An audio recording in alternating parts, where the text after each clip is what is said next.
아시겠죠? 지금 미국의 그 연방 페드 의장 벤 버냉키가 사실은 이 인플레이션 타겟팅 신봉자입니다.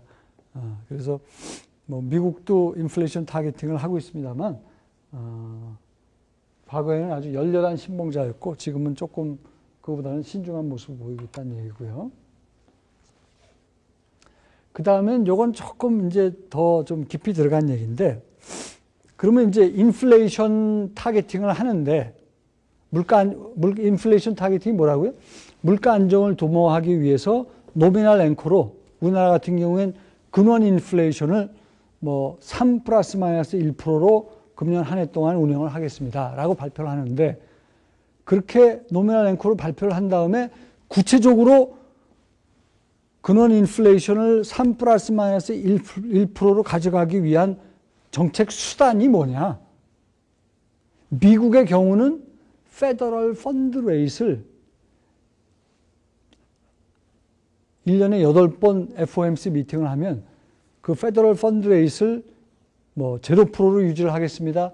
1%로 유지를 하겠습니다. 그래서 그 구체적인 정책 수단을 가지고 그 인플레이션 타겟팅을 하는 겁니다. 그 구체적인 정책 수단이 우리나라인 경우는 2008년도까지는 콜금리였고 그 이후는 지금 RP금리입니다. 그래서 그 RP금리가 지금 계속 금융위기 이후 2%까지 낮췄다가 계속 지금 뭐 출구 전략해서 그걸 올린다고 그러지만 계속 2%로 지금 계속 유지해서 우리나라 같은 경우는 한 달에 한 번씩 그걸 발표를 하죠. 두 번째 주 목요일 날. 그죠? 그래서 한국은행 총재가 이번에도 기준금리인 RP금리가 2%로 그냥 유지를 하기로 발표를 했습니다. 라고 얼마 전에 발표를 했습니다. 그러니까 인플레이션, 물가 안정을 도모하기 위해서 인플레이션 타겟팅을 하는데, 인플레이션 타겟팅은 우리나라 같은 경우는 근원 인플레이션을 뭐 3% 정도로 유지를 하겠습니다라고 하고, 그걸 유지하기 위한 정책 수단이 뭐냐? 매달 발표하는 RP금리예요. 2008년도까지는 콜금리였고. 미국은 뭐냐? 미국은 페더럴 펀드 레이트입니다. 페더럴 펀드 레이트는 뭐냐? 시중은행 간 하루 돈 빌릴 때 적용되는 금리. 그거를 미국은 지금 제로 금리로 유지를 하겠습니다라고 정기적으로 발표를 하는 겁니다. 그 얘기입니다. 그래서 구체적인 인스트루먼트를 미국에서는 인플레이션 타겟팅을 위해서 그 팔리시 인스트루먼트, 정책 수단으로 페더럴 펀드 레이트를 택하고 있고, 한국은행은 RP금리로 바꾼 상태다. 2008년부터.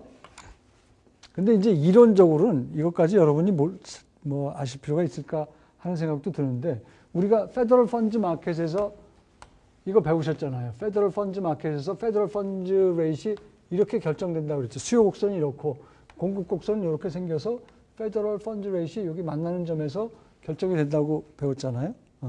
근데 그러다 보니까 이 Y축은 페더럴 펀드 레이트이고 X축은 리저브예요.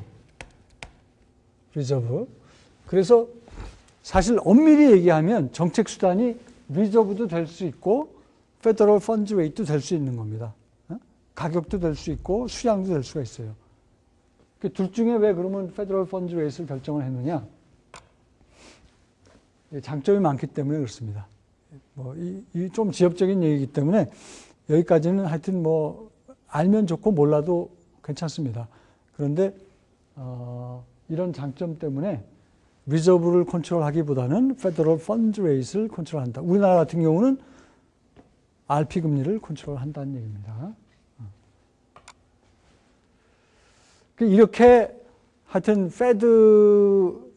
미국 중앙은행이 통화정책을 통해서 금리를 올리기도 하고, 기준금리를 페더럴 펀드 레이트죠.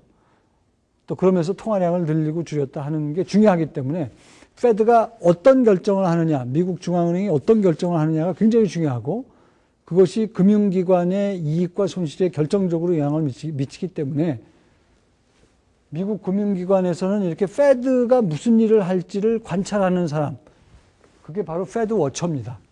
그런 사람을 고용해서 이 사람들은 하루 종일 밥 먹고 하는 일이 페드가 오늘은 어떻게 움직일 것이다. 미국 중앙은행이 어떻게 움직일 것이다. 그것만 연구하는 거예요.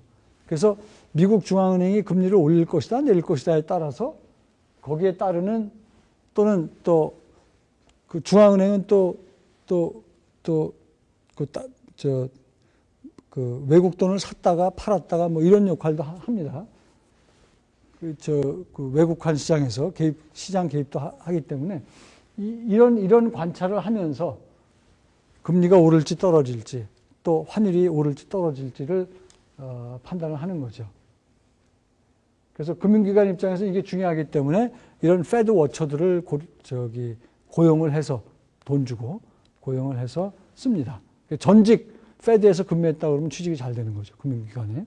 우리나라도 이제 뭐 아직까지는 이게 미국 같지는 않지만 우리나라 금융기관도 그런 식으로 한국은행의 움직임을 전직 관료들이 왜 금융기관에 취직이 많이 되는 이유가 바로 그런 이유.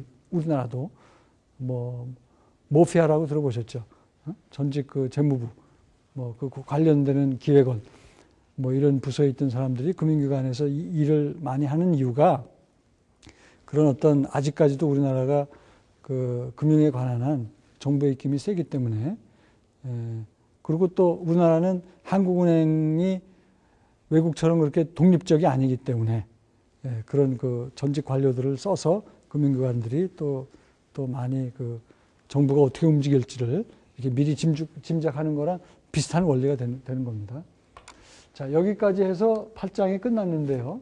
우리가 페드의 대차 대조표를 봤고, 그 다음에 통화정책을 어떻게 하는지를 구체적으로 살펴봤고, 한국은행 경우는 물론이고, 해외 그 중앙은행들은 또 어떻게 하는지 살펴봤고, 노미널 앵커, 그 다음에 그 모니터리 타겟팅, 인플레이션 타겟팅, 그 다음에 페드 펀드 레이트 같은 것들을 어떻게 또 그 중요한 정책 그 수단으로 활용하는지 이런 것들을 살펴봤습니다. 여기까지 해서 8장을 마무리하겠습니다.